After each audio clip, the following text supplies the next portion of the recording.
Acara kecil Dun Sungai Bakap yang bakal diadakan pada 6 Julai. Saudara-saudara, tumpuan rakyat Malaysia kepada pilihan raya kecil ini. Adakah sekali lagi kerajaan perpaduan akan diterjemahkan melalui pilihan raya kecil ini? Saudara-saudara yang amat dihormati, ini satu kemenangan baru Pakatan Harapan ataupun Kerajaan Perpaduan PHBN, di mana satu berita menyebut pengundi Sungai Bakap matang untuk pilih calon Kerajaan Perpaduan. Ya, tidak dapat dinafikan memang beberapa isu yang berlaku yang menjadi cerita ramai orang berkaitan dengan kenaikan barang, terutamanya harga minyak diesel di Semenanjung. Namun saudara-saudara, saya mendengar beberapa pemerhati politik dan juga ahli politik yang menggesa rakyat untuk melihat kepada isu yang lebih besar.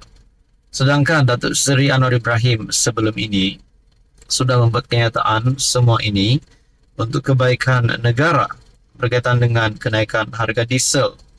Nah, saudara-saudara, berkaitan dengan pilihan raya kecil Dun Sungai Bakap, kemenangan awal bagi Kerajaan Perpaduan. Pengundi Sungai Bakap matang untuk pilih calon Kerajaan Perpaduan.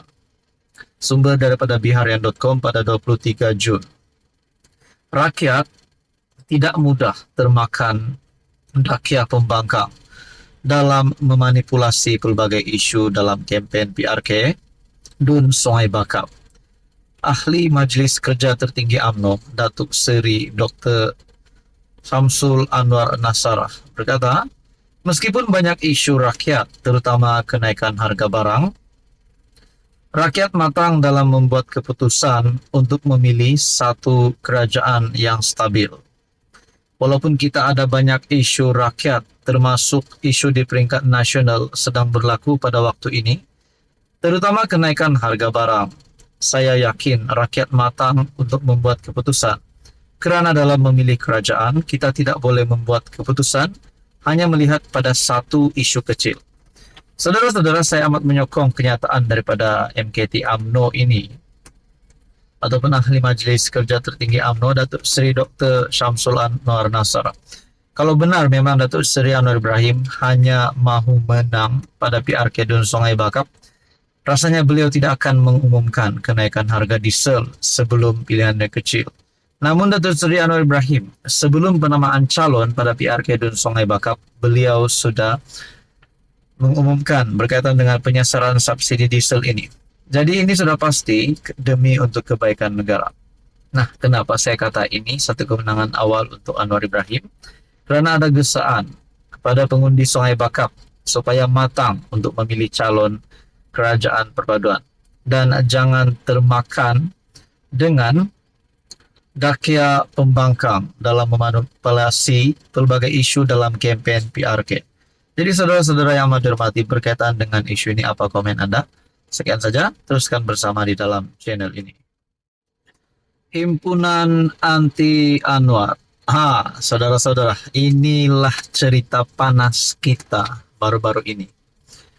Saudara yang amat dihormati, selepas kita mendapat maklumat kononnya ada himpunan anti Anwar, ada yang kata ini himpunan yang tak berguna, ini himpunan yang buang masa.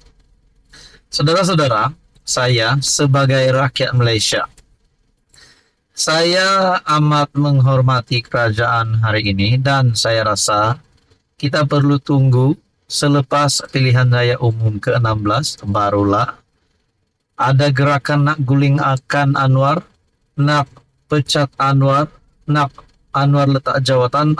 Kita tunggu pada PRU 16. Tetapi berkaitan dengan perhimpunan anti Anwar ini, rasa-rasanya adakah perhimpunan ini relevan?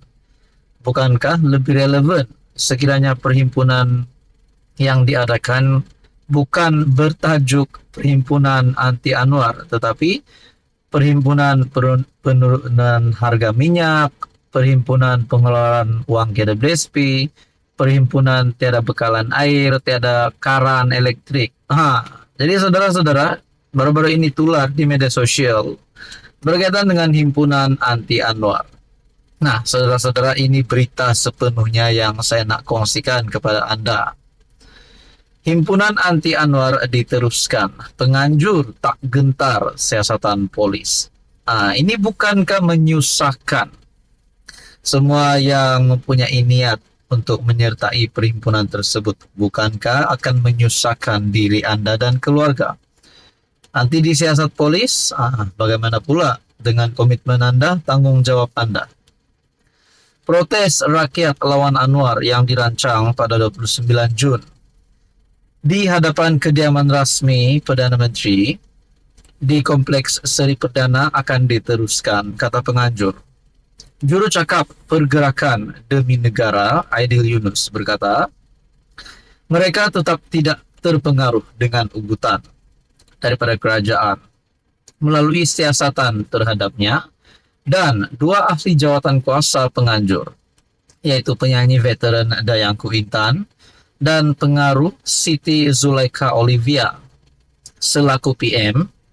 Anwar cakap kalau dah setahun minyak tak turun, kita turun ke jalan. Kalau Anwar dah cabar kita turun ke jalan, jadi dah tiba masanya. Kita dah bagi 18 bulan, dah lebih setahun. Sudah tiba masa kita turun ke jalanan dan perjuangkan hak kita. Hak rakyat, kata Aidil, yang dikenali sebagai YB Viral. Saudara-saudara yang amat dihormati, adakah selepas ini kerajaan melalui PMX akan mengumumkan penurunan harga diesel? Tetapi adakah perhimpunan anti Anwar ini hanya terjurus berkaitan dengan harga diesel? Nah, di sini dinyatakan terdapat kononnya ada 8 tuntutan. Aidil berkata perhimpunan itu mempunyai 8 tuntutan yang mesti ditunaikan oleh pentadbiran Anwar. Antaranya mengurangkan harga diesel, membenarkan pengeluaran KWSP yang disasarkan, memastikan sistem penjagaan kesihatan terjaga, menangani kenaikan kos sara hidup, dan memberi peruntukan sama rata kepada semua ahli parlimen. Sebab perhimpunan lebih besar daripada kami, ia bukan tentang kami. Seseorang perlu bersuara terhadap kerajaan. Mungkin jika ahli parlimen pembangkang tidak boleh melakukannya, maka serahkan kepada kami. Kami tiada masalah. Kami akan melakukannya. Kami tidak mempunyai sebarang kepentingan politik, kata anggota UMNO itu. Sambil menegaskan perhimpunan itu tidak mempunyai sokongan politik, Aidil mengalu-alukan orang ramai dan ahli parti politik untuk mengambil bahagian dalam protes itu. Saudara-saudara, ini saya rasa satu langkah untuk menggulingkan pentadbiran Anwar Ibrahim. Sedangkan yang kita tahu, setiap pengumuman daripada kerajaan, daripada PMX adalah demi kebaikan negara. Jadi saudara-saudara, apa komen Anda? Ada yang kata perhimpunan ini tak berguna, buang masa. Sekian saja, teruskan bersama di dalam channel ini.